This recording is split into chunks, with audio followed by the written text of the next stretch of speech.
Hi, and thanks for joining. It's Patty from pspapercrafts, and I'm an independent demonstrator with Stampin' Up. So I show you how to use Stampin' Up products to make beautiful cards. I made this happy birthday card, and for someone who is wonderful in each and every way.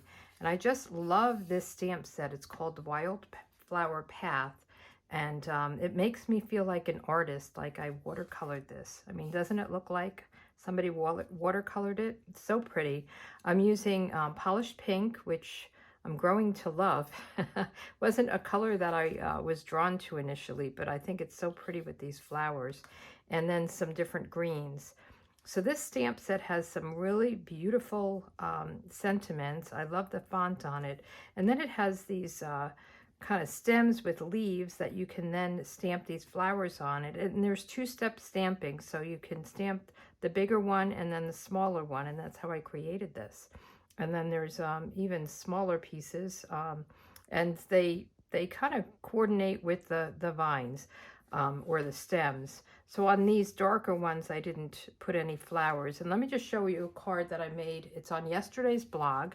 A simple thank you card, and all I did was stamp this across soft succulent ink on soft succulent cardstock. Simple label, thank you, and I think it's really pretty. I love this. My heart is smiling because of you. Isn't that a beautiful sentiment? So that was very simple card. This one is very simple as well. It looks like it might be more complex, but it's not. So I'm going to use my polished pink card base, and this is your 8.5 by 5.5, and then you score it at 4 1/4, and then my inside and my outside layer are both 4 by 5 1/4, just a standard A2 card. And I'm going to get a piece of scrap paper, and I'm using my piercing mat. You could use a mouse pad, something with the photopolymer, and I don't always do this, but I'm finding with this grass stamp that I really need to press down on it.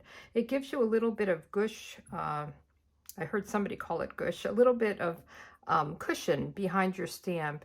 When you're using red rubber stamps, there's cushion built into it, and these are hard. They don't have that cushion. So that's what I'm doing. I don't always do it, so if you've watched me before, you'll probably say, I never saw her do that. So it depends on the stamp that I'm using and whether I do that or not. So if you find that you're getting some not full contact, you might want to try that. So I'm just going to stamp this along the bottom. This is Granny Apple Green, and it's the grasses, and I don't care if they overlap. I just want to go across the bottom to kind of create a base for this card. So pretty. And we'll just go right off of here. Okay, so we've got our grass growing, and then I'll do I'm going to kind of go back and forth with Old Olive, and this is the one that I'm using to stamp the flowers. So I have to make sure I get the right one here, and it's this one. So I'm going to do the Old Olive, and I did these one at a time, and I'm going to start right down here and stamp it down, and then I'm going to do the polished pink flowers that go with it. And there's the big flower, and I'm going to stamp that off first to get a lighter color, and then I'm going to, I almost inked it again. I'm going to line it up, and I'm hoping my head is not in the way too much. You can see all my gray hair here. And I'm going to line it up as best I can, and you get this light shade. And then you're going to come in with full strength of the same color, the polished pink, and you're going to line this up. Now it's hard to see the light color, but I'm lining it up on the tops of the stems. Isn't that pretty? And it doesn't have to be perfect. You can't really tell if it's perfectly on or not. And I'm wondering if it's easier to do the darker one. I think the next round we're going to do the darker one first.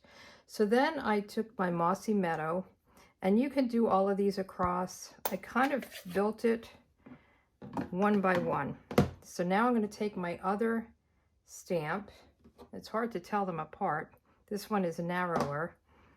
And I'm just going to come in here, and I'm trying to kind of go around the flowers a little bit. And that's why I'm doing them one at a time. And they don't have to be the same height. You want it all different heights.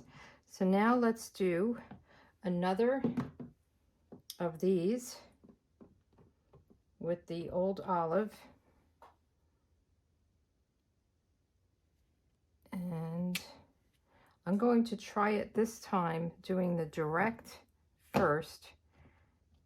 I hadn't thought to try it that way. Sometimes it's easier to line up when you have the darker one first. So I'm just moving it around so I can see the tops of like the stems. And then let's do this one. See if this works better. And then we'll go right over these.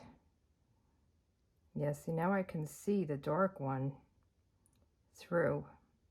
So it's all a learning process, right? So pretty. Okay, so now let's do some Mossy Meadow again. And I want to make sure I'm using the right one. And we'll just come right in here. And it's okay if they touch each other. It's a, you know, a field of flowers, so we want to be kind of natural with it. And then we want to do another one of these. This is the old olive. And put it right about there. And then let's do it the same way. We'll do the more detailed one. And you just have to really take a minute to look at each stem. There's like 4 of them. And I'm sorry if my head is in the way. The camera is right at my head. That looks pretty good. And now we'll do this one. I'm just going to move it up there and then move it down. So I took off a layer of ink, and that's called stamping off. And there we go. Isn't that beautiful? And now I'm going to actually put the old olive away for a second. Let's get one last of these just plain kind of leafy ones. That's this one. You have to really look at them. This just seems like it has smaller leaves or something. And I'm going to just come right in there. Okay. And then we want to do our sentiment. And I picked the happy birthday. I thought this was a pretty birthday card for a lady. Let's make sure it's nice and straight. Do our happy birthday. And then after I put it together, I'm going to put the bow on it. So you can put something else up here, or you could have the flowers go up even higher, but I thought the nice pretty bow would be great. And now let's do the inside layer. And I'm kind of doing the same thing, only I'm doing just on the corner there. So let's do our repeat. I'm going to start with the old olive ink. Actually, I'm going to start with the Granny Apple Green. So let's open this one. And we'll do a little bit of the grass.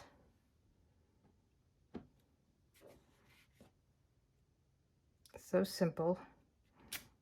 But again, I think it makes me feel like I'm doing some kind of watercoloring project here.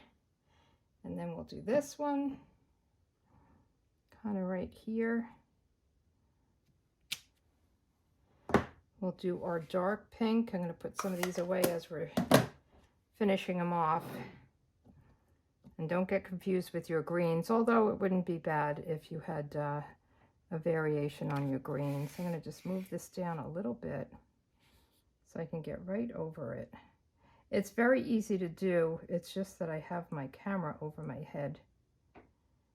So I'm not looking over it like you might at home. And then let's do this. And you could pick whatever colors you want. And of course I have writing on this block. This is a block that my upline gave me. And now let's finish it off with a couple of these Mossy Meadow greens. And we'll put a sentiment in. See, so I'm just trying to go around the flowers a little bit. There we go. And then we'll do the sentiment. So the sentiment, I was thinking of using the sentiment from here. My heart is smiling because of you. But I'm not sure how many people I would send that to. So I went to this Special Moments stamp set. This is a celebration stamp set. If you spend $100 on an order, you get this for free. And it just has some really great sentiments. And I know I will be using it a lot. So I am getting, where did I put it? I will stamp it in the polished pink and reveal it once it's inked up, because I don't remember what it says. Something about somebody being wonderful. And I thought that was perfect. So for someone who is wonderful in each and every way.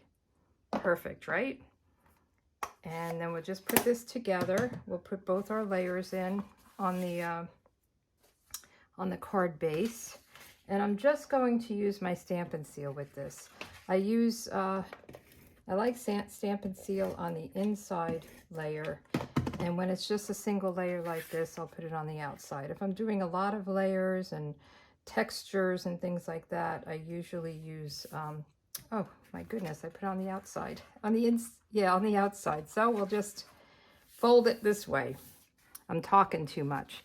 I'll use my liquid glue for most of my projects, but for just a single layer like this, I like to use my Stamp and Seal. So we'll just put this down, and there you go. And I just, you know, you could leave it like this, or you could put some gems or rhinestones or something, but I thought a nice little bow would be perfect. And I have the polished pink